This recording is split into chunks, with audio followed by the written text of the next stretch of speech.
قبل كشبه الله هوسان نين كلا كلا نمالين نين تبعان هو أطيع ومالا نطيال كل هالليني وإسلامي ما في عن تعذر وفي عنها هي حالة دار كور سأنو إكها يرنون نوعهم كلها ولا نين أطيع تبعان إسكاها تهيني وإلهي أباها وعور نين كيغان ماركيسا ها deegaan kan hantiilanka ah ayuu la yaqaan halkaas waxa igu taalo 10 hektar oo beera oo kanaalka webiga ka baxa oo si toos ah u galo maantayna waxa aan noloshayda u cunaya gacanta inaan horsadhan mara waxa kugu dhacay xuur nimankan qawaadista ah oo ilaahayna dul saaray ayaa dhibaatadaas ibaday say ku badeen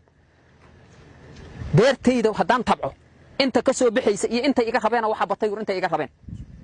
iyo micneeyaan afar jeer lacag la iga qaadaa afar jeer lacag la iga qaadaa see lagaaga qaadaa hektarka dadka waxa laga yaabaa inaysan beeralay u badnayn hektarka min inta beeralayda waa cabir oo boqol miya ma soo boqol konton wax saasa ya boqol isku saddex tacab way wuxuu yiri horta hektarkii halkii hektar amba halkii tacab beerta horta tacab kasta lacag ay iga qaadeen waa ay cabireenu tacabkii intuu ku gooyaba lacag ay ku qoreen labo geedihii ku yiilay ee ama cambe laha ama liin laha ama moos lahayna calaageeday asna lacag uga qaadeen calaageed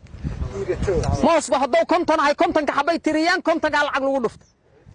cambihi hadduu boqol ahay boqolkiyaa lagu dhuftay انت جيدو كتيلي على جيت هدان لعق ايغا قادينو كو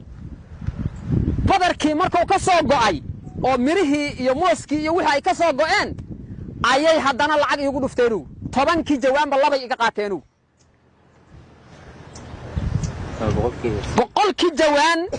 20 ay ka qaateenu ko waxa hadana ii soo harayo waqtigii aan iyo beerti ka soo guray oo aan hari lahayn gaarigi saari lahaa ay hadana gaarigi ala gaari hadana lacag iga qaadeen afartaas jeer lacag iga qaadeen meeshii maxay yaal marka ya inta aan tabcay iyo inta iiga soo bixaysay inta iga rabeen waxa batay inta iga rabeen farahan ka qaadayo